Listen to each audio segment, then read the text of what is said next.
এবার শোনেন, জাকাত ফরজ হওয়ার পরে যদি আমরা জাকাত আদায় না করি তাহলে কি ভয়ঙ্কর শাস্তি হবে। এই আয়াতটা দিয়েই আমি আমার আলোচনা শুরু করেছি যে ওয়াল্লাযীনা ইয়াকনিজুনা যাহাবা ওয়াল ফিদ্দাতা ওয়া লা ইউনফিকুনাহা ফি সাবিলিল্লাহ ফাবাশশিরহুম বিআযাবিন আলীম। হে নবী, যারা গোল্ড, সিলভার, স্বর্ণ, রূপা জমা করে রাখে, আল্লাহর রাস্তায় দান করে না, তাকে আপনি কঠিন আযাবের সুসংবাদ দিন। আচ্ছা বলেন তো, আযাবের কি সুসংবাদ হয় না দুঃসংবাদ হয়?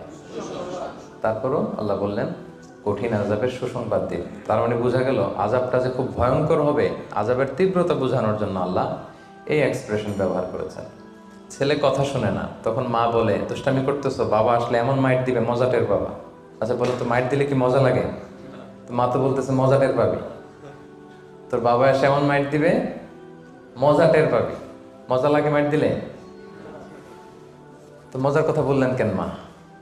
মাইটটা খুব কড়া হবে, মানে চরম পিট্টি দিবে তোমার বাবা তোমারে, আসুক তোমার বাবা। তো এই শাস্তির তীব্রতা বোঝানোর জন্য বললেন যে মজা। তো আল্লাহ বলতেছেন ওদেরকে কঠিন শাস্তির সুসংবাদ দেন, দুঃসংবাদ বলে নেই। আল্লাহ টিপ্পনি কেটে বললেন যে সুসংবাদ দেন। ইয়াউমা ইউহমা আলাইহা ফি নারি জাহান্নাম। সেদিন এই স্বর্ণরৌপ্য যারা জমিয়ে রেখেছে, জাকাত দেয় নাই, এগুলোর আল্লাহ গলিয়ে খুন্তি বানাবে লোহার। ফাতুকুয়া বিহা জিবাহুহুম ওয়া জুনুবুহুম ওয়া যুহুরুহুম। 3 জায়গায় ছেঁকা দেওয়া হবে। কপালে স্বর্ণরূপ জমা করেছে, ব্যাংক ব্যালেন্স জমা করেছে, জাকাত দেয় নাই, এগুলোর আগুনে জ্বলিয়ে লোহার খুন্তি বানিয়ে কপালে ছেঁকা দেওয়া হবে। এটা কি দুনিয়ার আগুনের ছেঁকা? কথা বলেন। আল্লাহ জাহান্নামের আগুনকে বলেছেন নারুল্লাহিল মুকাদা আল্লাতী তাত্তালিউ আলাল আফইদা। দুনিয়ার আগুন আঙ্গুলে লাগলে আঙ্গুল জ্বলে, পায়ে লাগলে পা জ্বলে। জাহান্নামের আগুন দেখে যেখানেই লাগুক আগে কলিজে চলে যাবে। সেই আগুনে সেই স্বর্ণ রূপাগুলোকে গলিয়ে খুন্তি বানিয়ে কপালে, পাজরে, পিঠে ছেক দেওয়া হবে। আল্লাহ তাআলা আমাদেরকে হেফাজত করুক। সাইয়ুতাওয়াকুনা মা বাখিলু বিহি ইয়াওমাল কিয়ামা। যেগুলোর জাকাত তারা দিতে চায় না, স্বর্ণরৌপ্য, এগুলোরে বেড়ি বানিয়ে কিয়ামতের মাঠেই গলায় পরিয়ে দেওয়া হবে। অন্যান্য সব পাপের শাস্তি জাহান্নামে গেলে আগে বিচার, তারপরই না শাস্তি, কি বলেন? এক্সেপ্ট জাকাত। জাকাত যারা দেয় নাই এদের শাস্তি কিয়ামতের ময়দান থেকেই শুরু। অন্যান্য সব শাস্তি জাহান্নামে ঢুকলে, আর জাকাতের শাস্তি সাইয়ুতাওয়াকুনা মা বাখিলু বিহি ইয়াউমাল কিয়ামা, কিয়ামতের মাঠেই গলায় বেড়ি পরানো হবে। বুঝে শুনে সবাই উত্তর দিবেন। আচ্ছা, যেই লোকটাকে কিয়ামতের ময়দানে লক্ষ কোটি মানুষের সামনে লোহার বেড়ি পরিয়ে টানা হলো জাকাত না দেওয়ার কারণে, ও যদি নামাজি হয়ে থাকে, ওর নামাজ কি কাজে লাগলো ওই দিন? বলেন।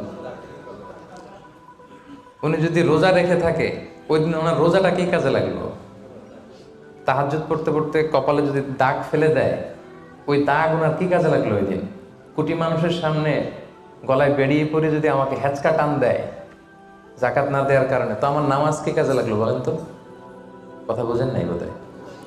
নামাজ কি কোনো কাজে লাগলো? সো জাকাতের শাস্তি বড্ড ভয়ঙ্কর যারা জাকাত দেয়নি। হাদিসে আছে আতাহুল্লাহু মালান ওয়া লাম ইউআদ্দি যাকাত। আল্লাহ সম্পদ দিয়েছে কিন্তু তারা আল্লাহর রাস্তায় জাকাত দেয় নাই। এই সম্পদগুলোকে একটা সাপের রূপ দেওয়া হবে। সুজা আন আখরা, বুখারীর বর্ণনা। দ্য মোস্ট ভেনোমাস স্নেক, সুজা আন আকরা, টেকো সাপ। সাপের মাথায় পশম হয়, কিছু চুল, পশম।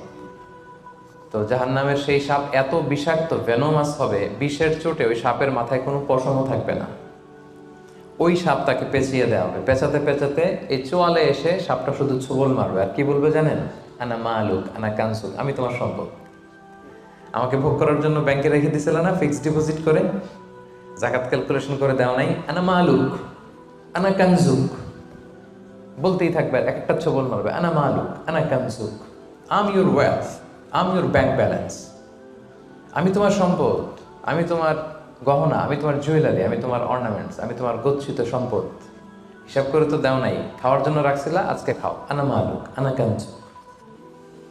আমরা কি কিয়ামতের ময়দানে সেই কঠিন আযাব ভোগ করতে চাই? এই কঠিন শাস্তি ভোগ করার ক্ষমতা কি আমাদের আছে? ওয়া খুলিকাল ইনসানু দাঈফা। আল্লাহ মানুষকে দুর্বল করে বানিয়েছে। তো সম্মানিত সুধী, আল্লাহ তাআলা আমাদেরকে যাদেরকে সম্পদশালী বানিয়েছেন আমরা যেন হিসেব করে জাকাত দিয়ে দিই, একেবারে নিয়ম মাফিক। আজকে নিয়মটা শিখে যাব, নিয়ম মাফিক আমরা জাকাত দিব। এটা গরিবের হক, গরিবের হাতে বুঝিয়ে দেব। পারা যাবে তো ইনশাল্লাহ?